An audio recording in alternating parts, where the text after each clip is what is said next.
¿Qué tal, chicos? El día de hoy vamos a hablar sobre amenorrea secundaria y su algoritmo diagnóstico para saber cuál es la causa, ¿no? Cuando hablamos nosotros de amenorrea secundaria, es aquella amenorrea en donde la mujer ya ha tenido una menstruación antes, pero de la nada ha cesado, ¿no? Diferente a la amenorrea primaria, que es que no ha tenido nunca menstruación. Entonces, ¿cuándo nosotros vamos a hablar de amenorrea secundaria? Primero, si es una mujer irregular, vamos a pensar si es más de 6 meses, y si es una mujer regular, cuando ha dejado de menstruar más de 3 meses. Ahora, nosotros, ¿cómo comenzamos el algoritmo? Porque es paso a paso. Lo primero que tenemos que hacer es pensando en la causa más frecuente, ¿no? La causa más frecuente es el embarazo. Entonces, la primera prueba que tenemos que realizar es el beta-HCG, que nos va a decir, confirmar o no si hay un embarazo. También podría ser un coriocarcinoma, ¿no? Porque también es un indicador de coriocarcinoma. Hay que tener en cuenta eso. Ahora, ¿qué pasa si sale negativo? Si sale negativo, lo que tengo que pedir ahora es hormonas, la TSH y la prolactina, ¿no? Porque como sabemos, la prolactina lo que hace es inhibir a la GnRH, y esto va a inhibir el eje para que haya una posible ovulación, ¿no? Y se desarrolle lo que es la menstruación también. ¿Y por qué la TSH? Porque la TSH estimula a lo que es la prolactina.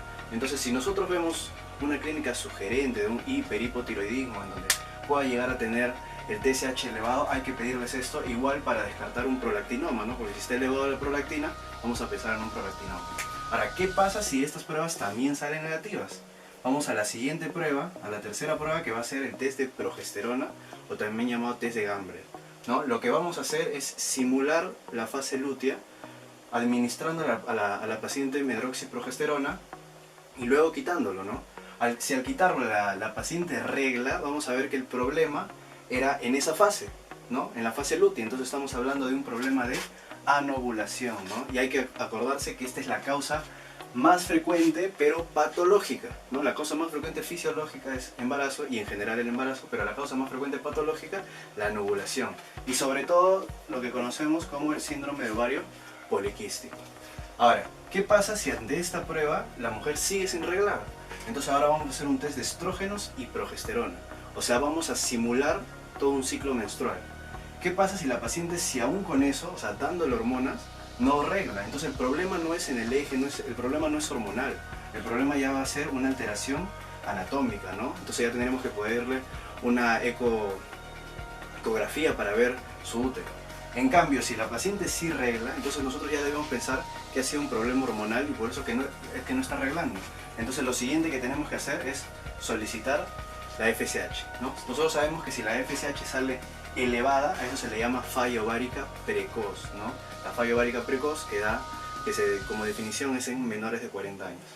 En cambio, cuando la FSH sale normal, ¿no? Menor de 2, nosotros lo que tenemos que hacer ahora es un test con GnRH, ¿no? Vamos a estimular, este también es llamado el test de Luforán. ¿Qué pasa si la FSH sale elevada, ¿no? Si la FSH sale elevada por el eje hipotálamo hipoficiario, significa que lo que faltaba era la GnRH. Entonces nosotros vamos a pensar en una alteración hipotalámica. Pero por lo contrario, si nosotros, a pesar de darle GnRH, la FSH sale disminuida, vamos a pensar que la patología está en la hipófisis, ¿no? Donde se secreta la FSH. Entonces vamos a pensar en una alteración hipofisiaria. Y así es sencillamente cómo se hace el algoritmo de amenorrea secundaria.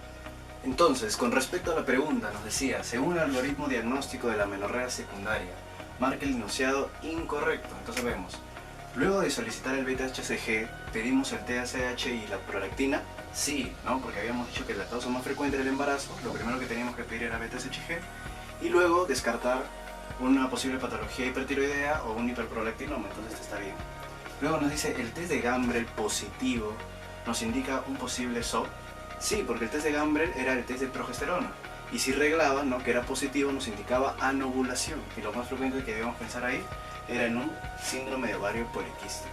En la C nos decía, el test de Luforán, o sea, el test de GnRH, indica positivo, indica falla hipoficiaria. No, porque un test de Luforán positivo, un test de GnRH positivo, significa que no había lo que era la hormona GnRH.